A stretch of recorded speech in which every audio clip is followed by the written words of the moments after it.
तो देखिए, पिछली कक्षा में हम राजनीतिक आधुनिकीकरण के बारे में पढ़ रहे थे। ये राजनीतिक आधुनिकीकरण क्या है और किस प्रकार से उसका अर्थ और परिभाषा हमने पढ़ी थी कि राजनीतिक आधुनिकीकरण एक जो है बहुस्तरीय एवं बहुआयामी प्रक्रिया है, एक व्यापक अवधारणा है जो निरंतर चलने वाली प्रक्रिया है। तो हमने हटिंगटन की परिभाषा पढ़ी थी और हम देखते हैं कि हटिंगटन ने किस प्रकार से जो है 5 जो है आधारों पर इसमें परिवर्तन की बात की गई है। तो देखिए, हटिंगटन ने जो है राजनीतिक आधुनिकीकरण में की प्रक्रिया में 5 स्तरों के बारे में परिवर्तन की बात की गई है। तो हटिंगटन ने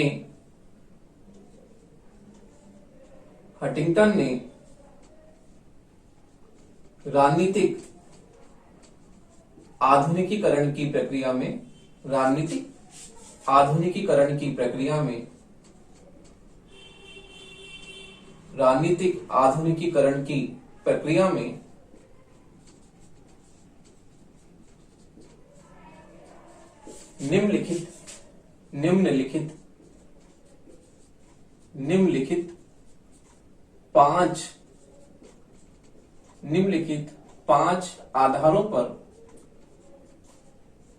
निम्नलिखित पांच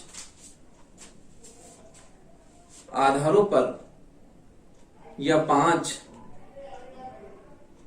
स्तरों पर 5 आधारों या स्तरों पर परिवर्तन की बात की गई है। स्तरों पर परिवर्तन, 5 स्तरों पर परिवर्तन, 5 स्तरों पर परिवर्तन को बताया है। पहला है इसमें मनोवैज्ञानिक स्तर, पहला है मनोवैज्ञानिक स्तर, पहला है मनोवैज्ञानिक स्तर, दूसरा है बौद्धिक स्तर, दूसरा है बौद्धिक स्तर, तीसरा है जनसंख्या के आधार पर स्तर,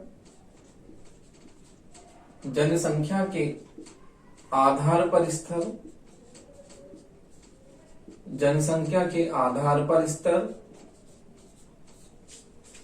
बौद्धिक स्तर, जनसंख्या के आधार पर स्तर, सामाजिक स्तर, आर्थिक स्तर, सामाजिक स्तर,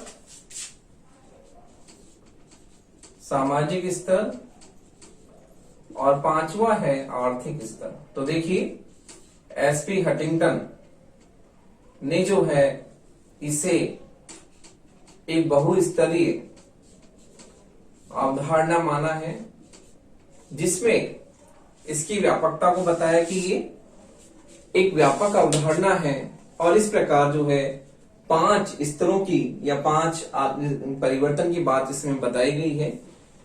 तो एसपी हटिंगटन ने राजनीतिक आधुनिकीकरण की प्रक्रिया को जो है एक बहुत ही बहुआयामी और व्यापक अवधारणा माना है, जिसमें उन्होंने बताया कि ये समाज में किस प्रकार से पूरी तरह से परिवर्तन की बात की गई है। समाज के विविध आयामों में, विविध स्तरों में परिवर्तन की बात उन्होंने मानी है और उन्होंने 5 स्तरों में परिवर्तन की बात कही है। तो इस प्रकार हम देखते हैं 5 स्तर हैं। मनोवैज्ञानिक स्तर, तो इसमें व्यक्तियों के मूल्यों, सोचने समझने में परिवर्तन, दृष्टि में परिवर्तन। बौद्धिक स्तर में हम देखते हैं कि बौद्धिक स्तर की बात करते हैं कि बौद्धिक स्तर में किस प्रकार से जो है व्यक्तियों की जो है बुद्धि में किस प्रकार से सोचने के बारे में परिवर्तन। संचार व्यवस्था की बात की इसमें बात की जाती है। जनसंख्या के आधार पर भौगोलिक स्थिति में किस प्रकार से परिवर्तन है, जनसंख्या की बात की गई है। सामाजिक स्तर, समाज में किस प्रकार से हम देखते हैं सामाजिक स्तर में परिवर्तन, किस प्रकार से जो है परिवार, जाति, धर्म, समूह आदि में परिवर्तन। आर्थिक स्तर पर कृषि के और उद्योग व्यापार इनके बारे में किस प्रकार से उन्नति की बात की जाती है कि इसमें भी जो है निरंतर उन्नति होनी चाहिए। तो इस प्रकार एसपी हटिंगटन आधुनिकीकरण की प्रक्रिया को एक बहुआयामी और व्यापक अवधारणा मानते हैं, जिसमें उन्होंने 5 आधारों पर 5 स्तरों पर परिवर्तन को इसमें समाहित किया है। तो इस प्रकार हंटिंगटन ने इसे एक बहुत ही व्यापक अवधारणा बताया है, एक बहुआयामी अवधारणा बताया है, और इस प्रकार समाज के 5 स्तरों में परिवर्तन से इसको संबंधित बताया है। तो इस प्रकार हम देखते हैं कि हंटिंगटन ने इसका बहुत ही व्यापक जो है अध्ययन किया। इसी प्रकार से एडवर्ड शील्स की बात हम करते हैं। एडवर्ड शील्स ने भी विकासशील राष्ट्रों में राजनीतिक आधुनिकीकरण की प्रक्रिया का जो विशेष अध्ययन किया है। तो देखिए एडवर्ड शील्स भी आपकी इसमें है। एडवर्ड शील्स ने भी एडवर्ड शील्स इनका भी नाम इसमें आता है, क्योंकि इन्होंने जो है राजनीतिक आधुनिकीकरण की अवधारणा का बहुत ही गहन अध्ययन किया है। तो एडवर्ड शील्स ने भी विकासशील राष्ट्रों में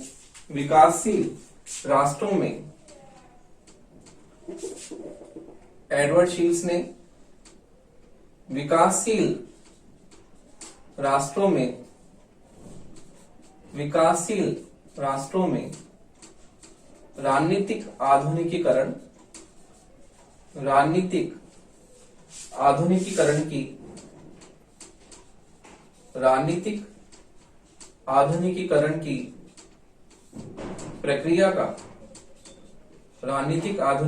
की प्रक्रिया का विशेष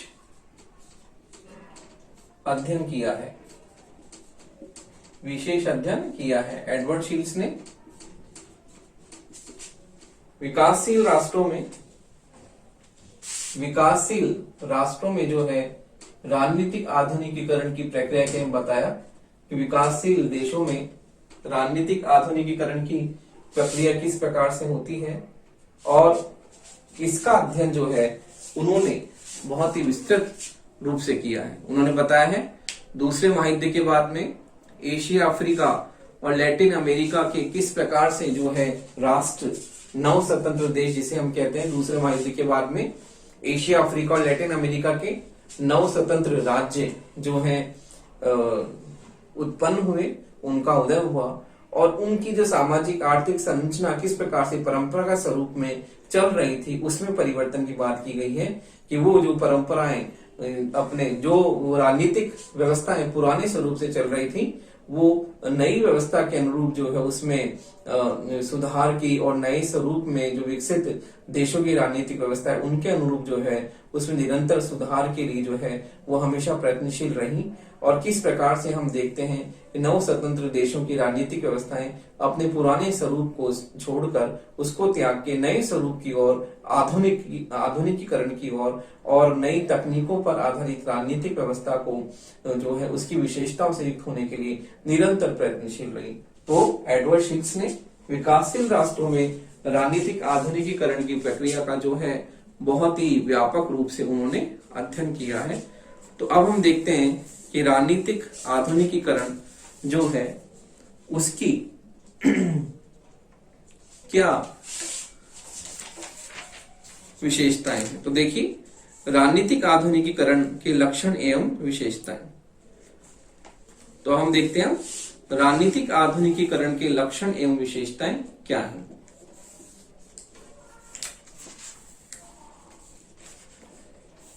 तो देखिए राजनीतिक आधुनिकीकरण के लक्षण एवं विशेषताएं।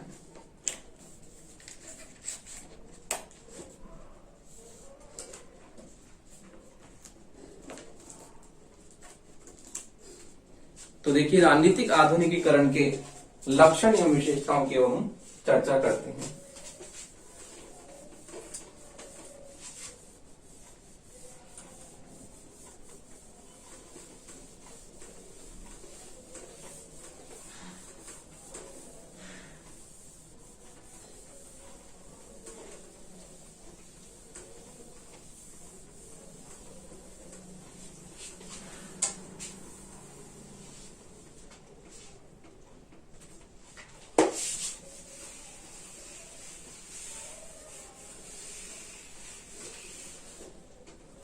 तो देखिए राजनीतिक आधुनिकीकरण के लक्षण एवं विशेषताएं।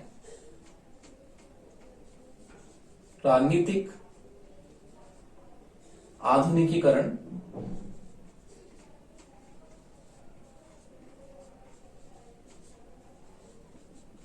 करण के लक्षण एवं विशेषताएं।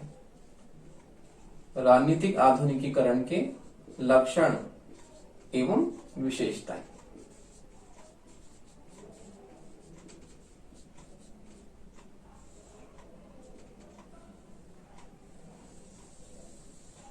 तो राजनीतिक आधुनिकीकरण के लक्षण एवं विशेषताएं तो हैं निम्न प्रकार से हैं।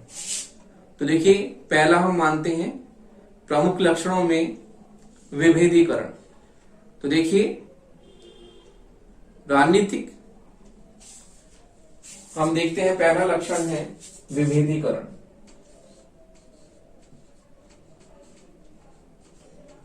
विभेदीकरण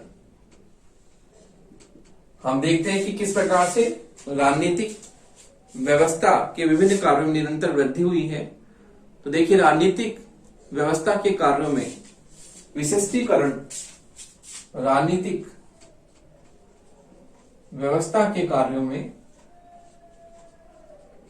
राजनीतिक व्यवस्था के कार्यों में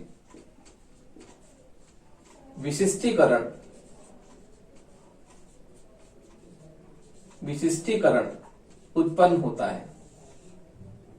विशिष्टीकरण उत्पन्न होता है कि किस प्रकार से राजनीतिक व्यवस्था के कार्यों में निरंतर वृद्धि हुई है, और निरंतर वृद्धि होने के कारण राजनीतिक व्यवस्था के कार्यों में विशिष्टीकरण, स्पेशलाइजेशन की बात हम करते हैं, वो हुई है। तो इसमें हम देखते हैं किस प्रकार से राजनीतिक व्यवस्था अपने कार्यों को पूरा करने के लिए विशेष कार्य एवं संस्थाओं का जो है उसमें महत्व है, वो उस प्रकार से कार्य करती है। और अगला हम देखते हैं एकीकृत शासन व्यवस्था का विकास। तो देखिए, एकीकृत शासन व्यवस्था का विकास, एकीकृत शासन व्यवस्था का, एकीकृत शासन व्यवस्था का विकास।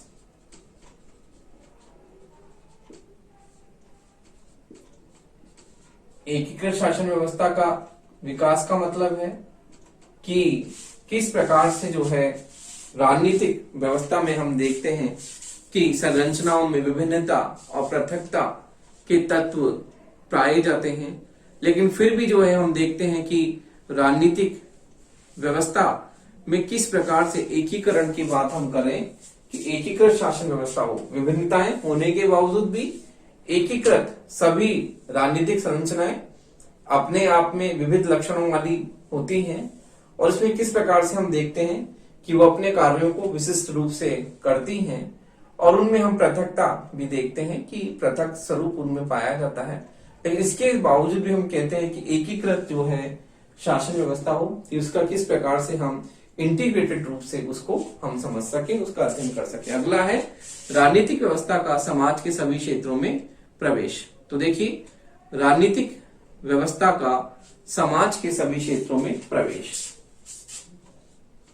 राजनीतिक व्यवस्था का,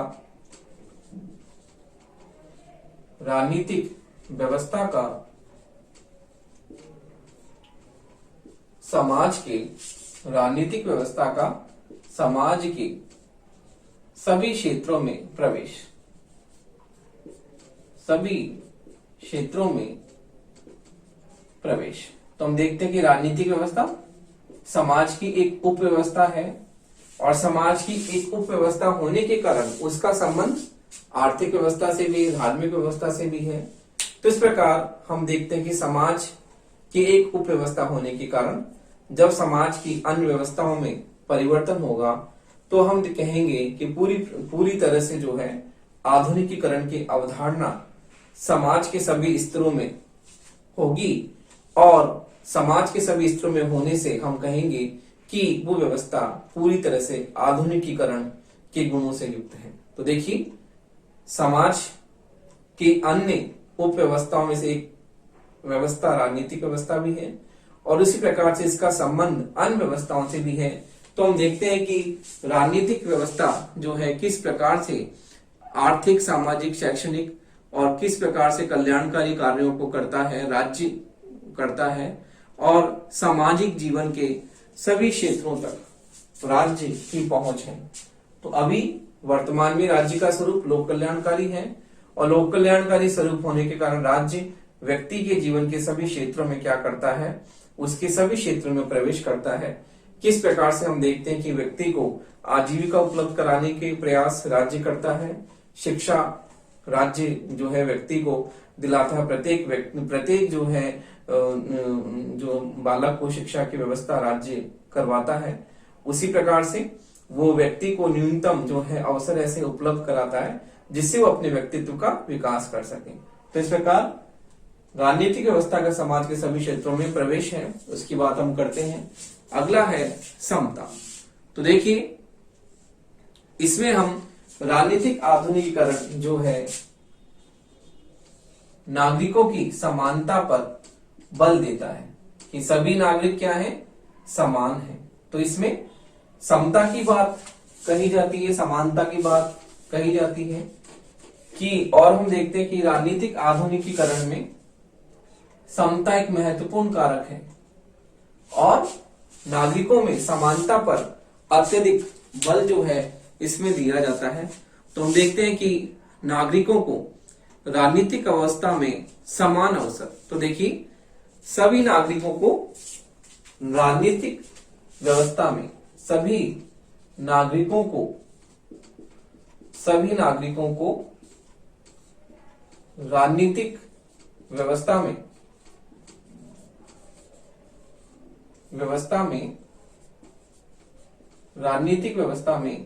समान अवसर, राजनीतिक व्यवस्था में समान अवसर देने में, समान अवसर देने में विश्वास, समान अवसर देने में विश्वास। तो देखिए हमने इससे पहले पॉइंट में बताया था सभी क्षेत्र में प्रवेश, क्योंकि राज्य का स्वरूप लोक कल्याणकारी है और लोक कल्याणकारी होने के कारण राज्य व्यक्ति के जीवन के सभी क्षेत्रों में प्रवेश करता है। और इसी प्रकार से राज्य जो है नागरिकों को राजनीतिक व्यवस्था में समान अवसर देने की बात करता है, क्योंकि राज्य व्यक्ति को व्यक्तित्व के विकास के लिए अवसर उपलब्ध कराता है। तो राज्य जब प्रतियोगी परीक्षाएं आयोजित करवाता है तो उसमें सभी व्यक्तियों को क्या है, शामिल होने का पूरा अधिकार है, जो कि उसकी योग्यता या शर्तें पूरी करता है। तो इस प्रकार से सभी व्यक्तियों को समान अवसर उपलब्ध किया जाता है राज्य के द्वारा। और जो राजनीतिक व्यवस्था जो है समानता पर आधारित होती है कि नागरिकों को किस प्रकार से उनके व्यक्तित्व के विकास के लिए समानता की बात इसमें कही जाती है, समान अवसर उपलब्ध कराने की बात कही जाती है। अगला है राजनीति में जन सहभागिता में वृद्धि। तो देखिए राजनीति में जन सहभागिता में वृद्धि, राजनीति में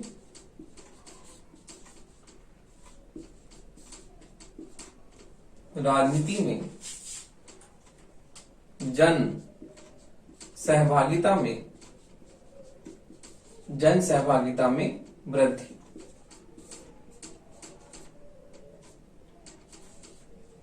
तो देखिए नागरिक जो है, नागरिक सक्रिय रूप से जो है राजनीति में भाग लेने लगते हैं। तो देखिए इस प्रकार से जो नागरिक है सक्रिय रूप से राजनीति में भाग लेते हैं। इसका तात्पर्य है कि साधारण जनता स्थानीय, प्रांतीय एवं सामुदायिक मामलों की तुलना में राष्ट्रीय राजनीति में भी अपना महत्व रखती है, और हम स्थानीय और प्रांतीय स्तर पर देखते हैं किस प्रकार से लोग जो है सक्रिय रूप से राजनीति में लगे रहते हैं। प्रांतीय स्तर पर भी चुनाव होते हैं, स्थानीय स्तर पर भी चुनाव होते हैं, और उसमें जनता की सहभागिता हम देखते हैं कि जनता सक्रिय रूप से जो है शासन व्यवस्था में भाग लेने के लिए निरंतर प्रयासरत रहती है।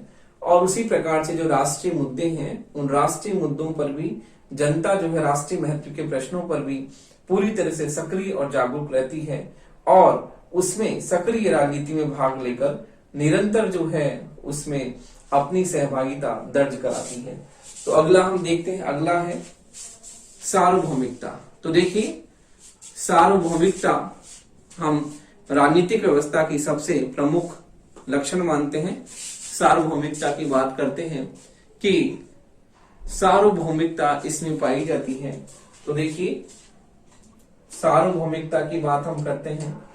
सार्वभौमिकता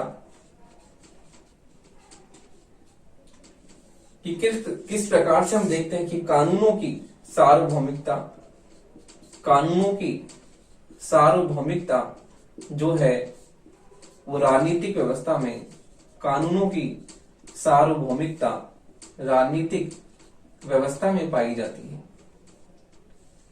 राजनीतिक व्यवस्था में पाई जाती है। तो ये कानूनों की सार्वभौमिकता राजनीतिक व्यवस्था में पाई जाती है। तो सार्वभौमिकता का मतलब सभी पर लागू होना।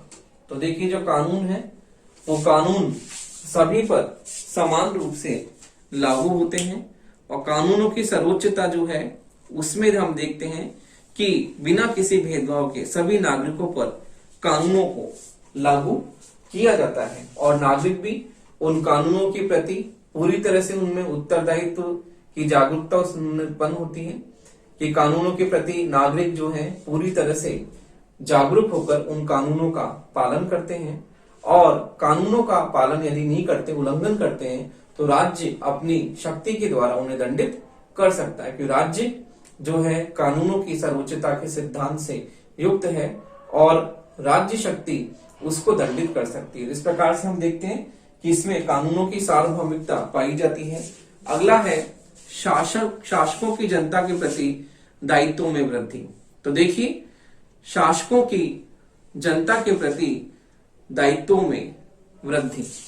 तो देखिए शासकों की जनता के प्रति, शासकों की जनता के प्रति दायित्वों में वृद्धि। शासकों की जनता के प्रति दायित्वों में वृद्धि। तो देखिए जो भी शासक हैं उनकी जनता के प्रति दायित्वों में निरंतर वृद्धि होती है और वो जनता के प्रति उत्तरदायी होते हैं। किस प्रकार से? शासक जो हैं वो जनप्रतिनिधि होते हैं और जनता उन्हें चुनकर क्या करती है, उन्हें सरकार बनाने का मौका देती है। इस प्रकार से जो जनप्रतिनिधि जो होते हैं वो जनता के द्वारा चुनकर शासन में अपनी सक्रिय भागीदारी निभाते हैं और सरकार बनाकर वो शासन करते हैं। तो इस प्रकार जब वो जनप्रतिनिधि हैं तो जनता के प्रति उनकी उत्तरदायित्वता बढ़ जाती है और जनता जो होती है किस प्रकार से हम देखते हैं जनता के प्रति वो उत्तरदायी होते हैं। तो अपने हर कार्य के प्रति, हर अपने किसी प्रकार कार्य संरचना को वो करते हैं तो उसके प्रति वो जनता के प्रति उत्तरदायी होते हैं। तो हम देखते हैं कि शासकों में जनता के प्रति उत्तरदायित्व में वृद्धि होती है और जो है अभिजन वर्ग का पतन तथा राजनीति में साधारण जनता की भागीदारी शासक वर्ग को जो है अनुत्तरदायी आचरण करने से रोकती है। तो हम देखते हैं कि किस प्रकार से शासक जनता के प्रति उत्तरदायी होता है और यदि जनता के प्रति उत्तरदायित्व की भावना नहीं होती है तो शासन का पतन हो जाता है। तो देखिए शासक वर्ग के उत्तरदायित्वता के सिद्धांत में विश्वास इसमें किया जाता है। अगला जो विशेषता है वो है कि परिवर्तन की क्षमता। तो देखिए परिवर्तन की क्षमता जो होती है वो भी बहुत ही महत्वपूर्ण इसकी विशेषता है। परिवर्तन की क्षमता, परिवर्तन की क्षमता। तो देखिए ये भी इसकी एक महत्वपूर्ण विशेषता है राजनीतिक आधुनिकीकरण की, कि किस प्रकार से राजनीतिक आधुनिकीकरण की प्रक्रिया में परिवर्तन की क्षमता भी इसकी महत्वपूर्ण विशेषता है। और परिवर्तन की बात जो है निरंतर इसमें की जाती है कि राजनीतिक आधुनिकीकरण एक निरंतर चलने वाली प्रक्रिया है जिसमें हम परिवर्तन को सबसे महत्वपूर्ण मानते हैं कि किस प्रकार से एक जो है विकासशील और अविकसित देश एक विकसित देश की राजनीतिक व्यवस्था को प्राप्त करने के लिए उसकी विशेषता उसके गुणों के लिए निरंतर प्रयत्नशील रहते हैं। तो ये महत्वपूर्ण जो है इसमें परिवर्तन की बात की जाती है और किस प्रकार से हम देखते हैं कि इसमें राजनीतिक आधुनिकीकरण में जो है इतनी क्षमता तो होनी चाहिए कि वो किस प्रकार से जो है अपने अनुचित मांगों को मानने से इनकार कर सके और सार्वजनिक हित की वृद्धि करने वाली मांगों की पूर्ति करने के लिए निरंतर जो है उसमें परिवर्तन हो और उन मांगों के अनुरूप वो है अपने आप को ढाल सके। तो इस प्रकार से परिवर्तन की क्षमता भी एक महत्वपूर्ण विशेषता है। तो इस प्रकार हमने राजनीतिक आधुनिकीकरण के जो है विभिन्न लक्षण देखे और इस आधार पर हम कह सकते हैं कि राजनीतिक आधुनिकीकरण एक बहुस्तरीय एक व्यापक अवधारणा है जो कि निरंतर और अनवरत चलने वाली प्रक्रिया है। अब हम देखते हैं कि राजनीतिक आधुनिकीकरण के विभिन्न उपकरण या अभिकरण क्या है। तो देखिए राजनीतिक आधुनिकीकरण के विभिन्न उपकरण अभिकरण या साधन क्या है। तो देखिए राजनीतिक आधुनिकीकरण के विभिन्न उपकरण अभिकरण या साधन क्या है। तो देखिए इसकी हम बात करते हैं कि राजनीतिक आधुनिकीकरण के विभिन्न उपकरण अभिकरण या साधन क्या है।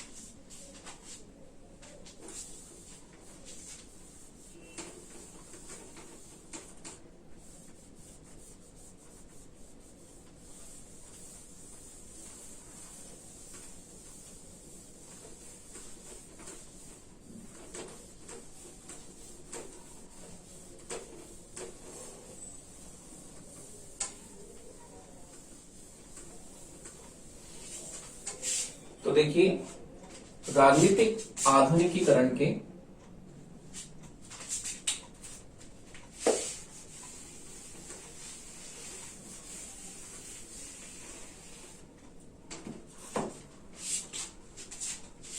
राजनीतिक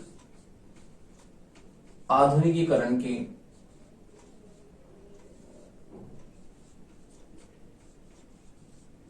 राजनीतिक आधुनिकीकरण के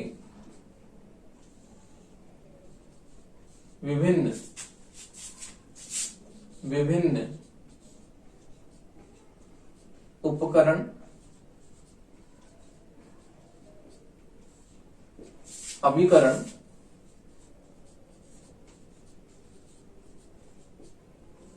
या साधन। देखिए राजनीतिक आधुनिकीकरण के विभिन्न उपकरण अभिकरण या साधन ये आपके कई बार परीक्षाओं में पूछ लिया जाता है। कई बार 2 नंबर का प्रश्न भी आता है, 5 नंबर का प्रश्न भी आता है और कई बार 20 नंबर का प्रश्न भी आता है। इस प्रकार ये बहुत ही महत्वपूर्ण है आपके सिलेबस में।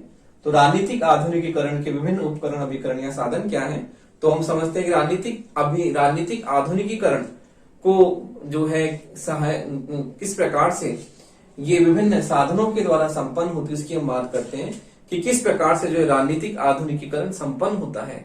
इसके सहायक तत्वों की बात हम करते हैं कि इसके सहायक तत्व क्या हैं, इसके अभिकरण या साधन कि राजनीतिक आधुनिकीकरण को सफल बनाने के लिए किस प्रकार से हम निम्नलिखित साधनों का प्रयोग हम करते हैं, वो महत्वपूर्ण साधन क्या है। तो उसकी बात हम करते हैं कि राजनीतिक आधुनिकीकरण को सफल बनाने के लिए जो है किन साधनों का हम प्रयोग करते हैं, वो साधनों के बारे में अभी हम चर्चा करते हैं कि वो साधन कौन कौन से हैं।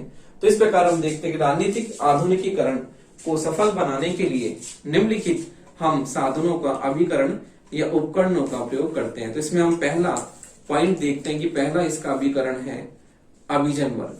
तो देखिए पहला पॉइंट हम इसमें देखते हैं, पहले पॉइंट की बात, पहला इसका जो अभिकरण है वो है अभिजन वर्ग। तो देखिए अभिजन वर्ग पहला उपकरण है राजनीतिक आधुनिकीकरण का। और अभिजन वर्ग कौन होते हैं। तो देखिए प्रत्येक समाज में प्रत्येक समाज में प्रत्येक समाज में प्रत्येक समाज में समाज में एक शिक्षित पढ़ा लिखा एक शिक्षित पढ़ा लिखा तबका एक शिक्षित पढ़ा लिखा तबका या वर्ग एक शिक्षित पढ़ा लिखा तबका या वर्ग होता है जो तबका होता है जो जनसंख्या की दृष्टि जो संख्या की दृष्टि से जो संख्या की दृष्टि से बहुत ही छोटा होता है, संख्या की दृष्टि से बहुत ही छोटा होता है लेकिन संख्या की दृष्टि से बहुत ही छोटा होता है लेकिन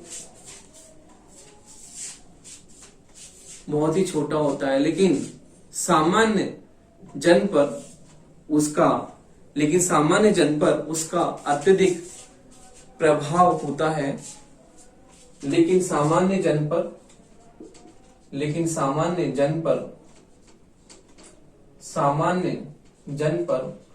उसका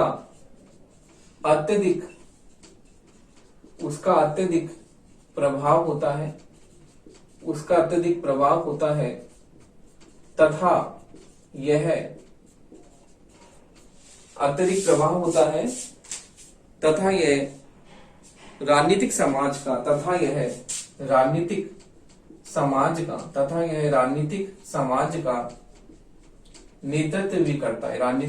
का नेतृत्व भी करता है।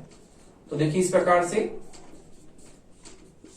राजनीतिक आधुनिकीकरण का पहला उपकरण है अभिजन वर्ग, समाज का ऐसा पढ़ा लिखा वर्ग जो संख्या की दृष्टि में बहुत ही कम है लेकिन राजनीतिक व्यवस्था पर उसका बहुत ही महत्वपूर्ण प्रभाव पड़ता है और किस प्रकार से जो है वो राजनीतिक समाज का नेतृत्व भी करता है।